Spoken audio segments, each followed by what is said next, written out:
চারিদিকে অবাধভাবে বইছে বাতাস আর আকাশ ভরা মেঘপুঞ্জ। পরিবেশটা নিরিবিলি এবং শান্ত। হ্যাঁ, এটাই আমাদের এলাকা, যার নাম হচ্ছে শান্তিনগর। নামের সাথে কিন্তু পরিবেশের বেশ মিল আছে। আর আজকে আমি আমাদের এলাকার কিছু চিত্রই আপনাদের সামনে তুলে ধরতে এসেছি। হ্যালো এভরিওয়ান, আসসালামু আলাইকুম। ওয়েলকাম টু মাই চ্যানেল খুলনাইয়া পরিবার। অনেক দিন পর আবার ভিডিও নিয়ে আসলাম। জানি যে রেগুলার ভিডিও দিতে পারি না বলে আপনারা একটু রাগ করেন, কিন্তু কী আর করব বলেন, আমার তো পরীক্ষা চলছে। আর পরীক্ষার ভিতরেই কিছুটা সময় বের করে আপনাদের জন্য ভিডিও নিয়ে আমি হাজির হয়ে গিয়েছি আপনাদের সামনে। তীব্র তাপদাহ শেষে আজকে আমাদের এলাকায় বৃষ্টি হচ্ছে। বৃষ্টি যদিও এখনও শুরু হয়নি, তবে বৃষ্টির আভাস কিন্তু চলে এসেছে। আর এই আভাস দেখার জন্যই আমি সহ এলাকার অনেক মানুষই রাস্তায় নেমে গিয়েছে।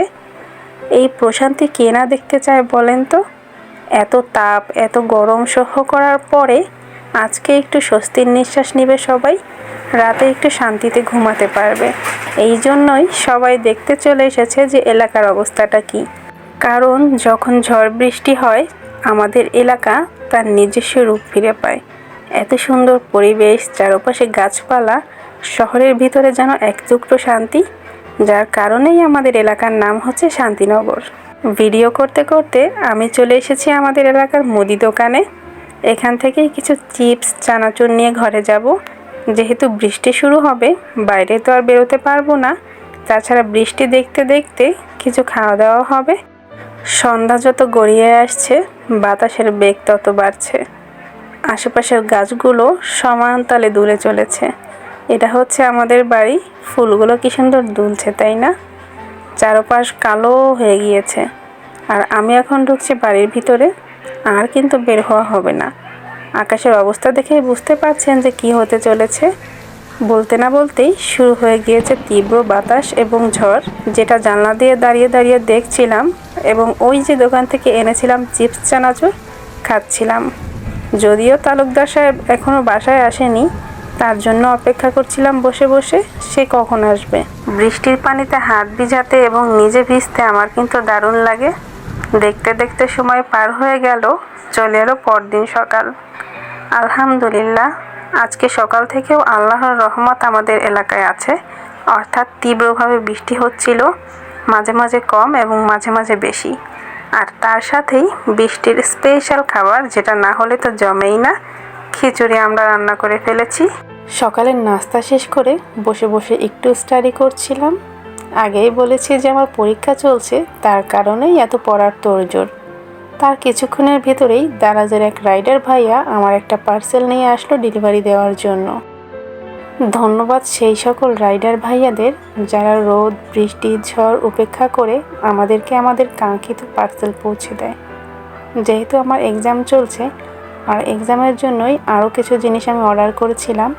এক্সামের জিনিসগুলো ছাড়াও আমার পার্সেলের ভিতর ছিল glue, clay, both side tape, আরও কিছু জিনিস, যেইগুলো আমি মূলত ফ্রিজ ম্যাগনেট বানানোর জন্য নিয়েছি। বাজারের দোকানে ফ্রিজ ম্যাগনেট কিনতে গেলে অনেক দাম চায়, যেটা আমার কাছে একদমই শুধু শুধু খরচ মনে হয়। যেই জিনিসটা আমি ঘরে বানাতে পারবো, সেই জিনিসটা আমি বাইরে কেন কিনতে যাব। তাছাড়া আমি যেই টাকা দিয়ে ফ্রিজ ম্যাগনেট কিনবো, সেই টাকা দিয়েই কিন্তু এই সব জিনিস আমার চলে এসেছে। শুরু হলো আরেকটা নতুন দিন। এই হচ্ছে আমার এক্সাম হল। আমার এক্সাম হল পড়েছে গভর্নমেন্ট বিএল কলেজে। আর আমি এক্সাম দিয়ে বের হয়ে ছোট্ট একটা ক্লিপ নিয়ে নিচ্ছিলাম ভিডিওর। আমাদের পরীক্ষার হল পড়েছে একাডেমিক ভবনে, যেটা কয়েক বছর আগেই করা হয়েছে। এই কলেজটা যথেষ্ট বড় এবং বিভিন্ন বিভাগের জন্য আলাদা আলাদা বিল্ডিং রয়েছে। আমাদের বিল্ডিংটা পড়েছে একদম পিছনে। প্রথম যেই দিন সিট খুঁজতে এসেছিলাম, আমি তো একদম হয়রান হয়ে গিয়েছিলাম। হাঁটতে হাঁটতে আমার পা রীতিমতো ব্যথা হয়ে গিয়েছিল, যার কারণে রুমে ঢুকেই আমি খুব ক্লান্ত হয়ে গিয়েছি। যে পরিমাণ গরম ছিল, আল্লাহর রহমতে এখন অনেকটাই ঠান্ডা।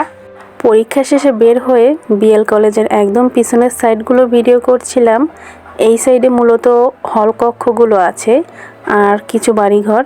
এই সাইডে কখনোই আমার যাওয়া হয়নি। এই কলেজে সেই 2017 সাল থেকে আমার আসা যাওয়া, এবং এখানেই আড্ডা, এখানেই হাসি কান্না দুঃখ কত দিন পার করেছি। আর এখন ফাইনাল পরীক্ষাটা হয়ে গেলে হয়তো বা এদিকে আর আসা হবে না। এই হচ্ছে আমাদের একাডেমিক ভবন, যেখানে আমাদের পরীক্ষা হচ্ছিল। তার পাশেই আছে পুরাতন একটা কক্ষ। আসলে এই পুরাতন ভবনটা যে কিসের আমি জানি না। এই কলেজে অনেক নতুন এবং পুরাতন ভবনগুলো আছে। পুরাতনগুলো অনেক পুরাতন, বিকজ বিএল কলেজ কিন্তু সেই 1905 সাল থেকে তৈরি হয়েছে। এটা হচ্ছে বিজ্ঞান ভবন 2। এখানে কিন্তু আমার একবার পরীক্ষা পড়েছিল যখন সেকেন্ড ইয়ারে ছিলাম। বিল্ডিংটা দেখতেই একদম ভুতুড়ে ভুতুড়ে পরিবেশ, ভিতরে একদমই জরাজীর্ণ, তবুও কিন্তু এখানে ক্লাস হয় এবং এক্সামও হয়। এখনও কিন্তু এক্সাম শেষ হয়নি, আর এক্সামের চিন্তায় আমার মাথা খারাপ। রান্না বান্না পুরোই শিখেই তুলেছি এবং ব্যস্ত আছি নিজের বইপত্র নিয়ে। সারা বছর না পড়লে যা হয় আর কি। এখন দুপুরবেলা খুব ক্ষুধা পেয়েছে, যার কারণে ইনস্ট্যান্ট ম্যাগি নুডলস বানিয়ে ফেলবো, কারণ এত ক্ষুধায় লেখাপড়া করা যায় না। তারপরে বাসায় রান্নাও নেই, কি আর করব। ও আচ্ছা, এই হচ্ছে সেই ক্লে দিয়ে বানানো কিছু ফ্রিজ ম্যাগনেট, যেগুলো আমি তৈরি করেছিলাম। দেখেন তো কেমন হয়েছে। আমার কাছে কিন্তু প্রথমবার হিসেবে বেশ লাগছে। প্রথমবার ট্রাই করে যেমন পেরেছি ঠিক তেমনভাবে তৈরি করেছি। এই হচ্ছে আমার একটা তরকারির ঝুড়ি। এই জিনিসটা আমার কাছে খুবই কিউট লেগেছে। বৃষ্টির দিন টোটালি শেষ, আবার শুরু হয়ে গিয়েছে গরম আর তীব্র তাপ। জানলা থেকে প্রচুর পরিমাণে রোদ আসছে। দুপুরবেলা অবশ্য জানলার পর্দা লাগিয়ে রাখি, কিন্তু এখন ভিডিও করতেছি বলে খুলে রেখেছি। এই যে আমার নাস্তা তৈরি হয়ে গিয়েছে। সকালেও নাস্তা করেছি, দুপুরেও করছি। আমার কিন্তু নুডলস খাওয়া একদমই বারণ। আরিফ সাহেব একদমই পছন্দ করে না, তবুও চুরি করে খাই। খাবার খেতে খেতে চলে আসলো আমার একটা পার্সেল সাজগোজ থেকে। আমি কিন্তু দোকান থেকে কোনো কেনাকাটা করি না। কসমেটিক আইটেম বা যা দরকার পড়ে সবই সাজগোজ থেকে নিয়ে থাকি। এইখানে কিছু জিনিস দরকার ছিল যেটা আমি অর্ডার করেছিলাম, আর একদিনের ভিতরেই তারা আমাকে দিয়ে গেছে ঢাকা থেকে। Very fast delivery. এই জন্যই সাজগোজকে এত ভালো লাগে। চোখ বুঝে 100% নিশ্চয়তা দিয়ে এই জিনিসগুলো ক্রয় করা যায় যে এখানে কোনো ভেজাল নেই। ভিডিওটায় আমার চেহারা তো দেখলেনই না, অনেকগুলো কথা বললাম। ভালো থাকবেন সবাই। দেখা হবে নেক্সট কোনো ভিডিওতে। ততদিনের জন্য আল্লাহ হাফেজ।